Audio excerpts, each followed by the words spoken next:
Hoje o psicólogo Fernando Zanluca vai conversar com a gente sobre um tema chato, de algo que acontece muitas vezes dentro de casa, né, Zanluca? Abuso sexual. Boa tarde, Zanluca. Boa tarde, Gustavo. Algumas pessoas mandaram perguntas aqui, eu também tenho essa dúvida. Se existe uma explicação, dá nojo de imaginar alguém que abusa de uma criança. Existe alguma explicação psicológica ou física para a pessoa ter desejo de abusar uma criança e muitas vezes parente dela, filho, neto, sobrinho? Duas questões básicas. Existem distúrbios psicológicos importantes que fazem com que a pessoa tenha esse desejo deturpado. E esses tipos de pessoas precisam, sim, de tratamento, não só de contenção, óbvio que tem que conter esse tipo de abuso. E existem os problemas que a gente chama de psicopatias. São as pessoas que não se sentem erradas, que fazem o que querem, não têm noção de empatia com o ser humano e agem por bel prazer, né? Agora, precisa entender que o abusador, muitas vezes, em alguns casos, inclusive, ele foi um abusado na infância. E esse fato fica tão presente e deturpa tanto a vida sexual que marca para toda a vida. Mas, nos dois casos, precisa, assim, de contenção e alguns tratamentos. Então, são dúvidas que as pessoas têm aqui sobre essa justificativa e que tipo de trauma que isso pode trazer e que consequência traz isso na vida da pessoa? Muitos, né? Você imagina uma criança, quanto mais jovem, é lógico, é muito mais grave, né? Tudo que acontece cada vez mais cedo causa danos mais profundos. Você pode perturbar a vida de uma pessoa sexualmente por toda a vida, né?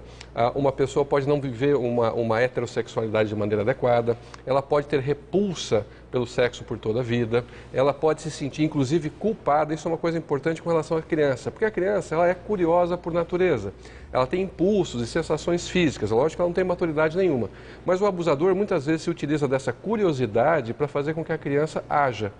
E as crianças abusadas, muitas vezes elas não denunciam por vergonha do que fizeram, porque tiveram, de certa forma, algum tipo de curiosidade, e isso é explorado pelo abusador. A gente vai ver agora depoimentos que a gente viu ontem aqui no Paraná TV, uma reportagem de Curitiba. A gente vai rever dois trechos de depoimentos de pessoas que foram abusadas por pessoas bem próximas. Uma pelo cunhado e a outra pelo próprio pai. Hoje essas crianças são atendidas no projeto Vira a Vida do SEDES. Meu cunhado, ele ligou para minha mãe, falando que minha irmã não estava bem. Ele pediu para mim passar o final de semana lá para cuidar dela, cuidar do meu sobrinho, atender ela. Na madrugada ele pegou e estuprou ela e depois matou ela estrangulada.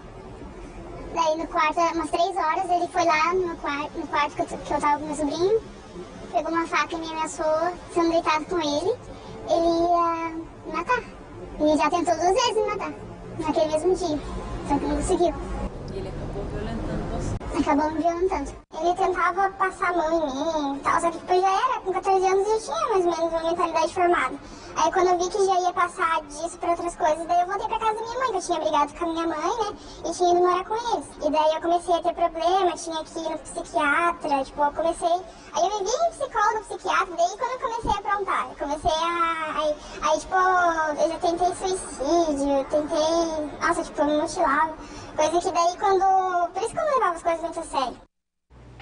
Nossa, não dá nem pra imaginar, né? Um pai fazendo isso com a própria filha é algo que... Repugna. Tem um questionamento aqui do Valmir, ele diz o seguinte: os abusos sexuais aconteceram, acontecem e sempre vão acontecer, principalmente entre familiares. A educação sexual deveria então começar quando criança, para evitar esses distúrbios, quando a pessoa crescer, virar adulto? É complicado porque você não pode adiantar coisas, informações que a criança não tem maturidade emocional para digerir, entender e compreender. Muitas vezes, se você apresentar conteúdos sexuais para uma criança quando ela não tem a maturidade para digerir, isso pode ser um tipo de violência. Então você não pode expor a criança nem a violência física, violência virtual e violência verbal, porque se você fala, mostra ou faz coisas com as crianças, a gente precisa entender que abuso não é só físico. Às vezes você abusa de uma criança ao mostrar para ela coisas que ela não tem condições de digerir, entender, e aquilo vai traumatizar de alguma forma. Por exemplo, cenas sexuais na internet, a criança pode pesquisar no Google. Se ela for muito jovem, como já tive exemplo no consultório, se ela for muito jovem, aquilo pode traumatizar e causar um transtorno sobre o entendimento do que é uma vida sexual saudável e boa. E que tipo de sintoma uma criança que sofre um abuso, tanto físico como esse que você está dizendo agora, que tipo de sintoma que ela manifesta para os pais ficarem atentos? Tem dois básicos. Tem um do tipo que a criança começa a ficar muito curiosa a respeito do assunto. Porque quando uma coisa acontece e a criança não consegue compreender, existe uma tendência ela tentar falar disso para elaborar, para tentar compreender, digerir aquilo que ficou, vamos dizer assim, entalado. Ou ela pode começar a falar muito desse assunto, que é um sinal de que ela foi exposta a alguma informação que ela não deu conta, Ou então o contrário, ela se retrair demais de contatos físicos, ficar inibida, ficar mais deprimida, ou seja, ela evitar, ela tem uma certa fobia de contatos físicos devido a um contato que foi traumático. Agora, aquela criança ou jovem que sofre esse tipo de abuso, ou está iminente que isso vai acontecer, tem que contar, tem que denunciar, né, Zanluc? Não pode deixar isso acontecer, né? Tem, e assim, tem que denunciar e de preferência para pessoas de confiança, né?